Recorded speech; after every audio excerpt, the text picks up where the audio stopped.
Liibanon võttis Iraani suhtes range sammu, kuulutades Iraani suursaadiku Mohammad Reza Shibani persona non grataks. Ta peab riigist lahkuma hiljemalt pühapäevaks 29. märtsiks 2026. Otsus tehti teisipäeval 24. märtsil Beirutis, näidates, et kriis on sõjaliselt tasandilt jõudnud diplomaatilisele rindele. Peamine on see, et Liibanon tahab Iraani mõju vähendada. See juhtub peamiselt Iraani režiimi ja Hezbollaha otsese seose tõttu.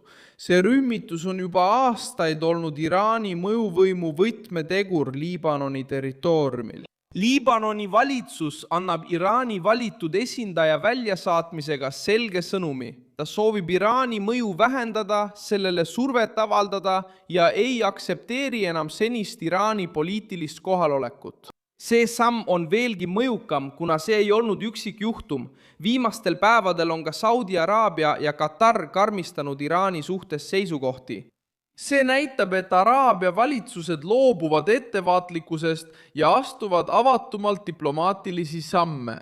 See tähendab, et Liibanon pole üksi, vaid liitub Araabia riikidega, kes astuvad Iraani režiimi vastu. Sõja, piirkondliku pingete ja täieliku kontrolli kaotamise hirmu ajal on Mohammad Reza Shibani nimi just selle tõttu kaalukas. Ta ei oleks lihtsalt järjekordne diplomaat, vaid Iraani uus ametlik esindaja Liibanonis, mis on Iraani piirkondliku strateegia jaoks üks tähtsamaid riike.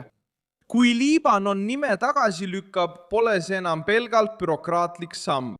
Riik tabab Iraani kohaloleku sümbolit ja annab märku soovist seda ruumi oma piirides ümber kujundada. See samm mõjutab otseselt ka Hezbollahad, mis on Iraani peamine liitlane Liibanonis. See kaalub veelgi rohkem, sest Liibanon on kriisi keskel, mitte ei jälgi seda kaugelt. Riiki ähvardavad sõjaline surve, häving, sisemine ebastabiilsus ja oht sattuda veelgi sügavamalt piirkondlikku sõtta. Iraani poolt määratud suursaadiku väljasaatmine on katse näidata suveräänsust ja teatada mitte Araabia maailmale ning läänemaailmale, et Liibanon soovib eemalduda Iraani juhitud teljest. Iraani režiimi jaoks on mõju tõsine. Diplomaatiline väljasaatmine tähendab mõjuvõimu kadu, poliitilist kulumist ja suuremat isolatsiooni. Iraan võib jätkata sõjaliste ähvardustega ja toetada piirkondlikke liitlasi, kuid kaotab jõudu, kui teda hakatakse ametlikest diplomaatilistest kanalitest välja tõrjuma. Ja just see teebki selle uudise nii oluliseks.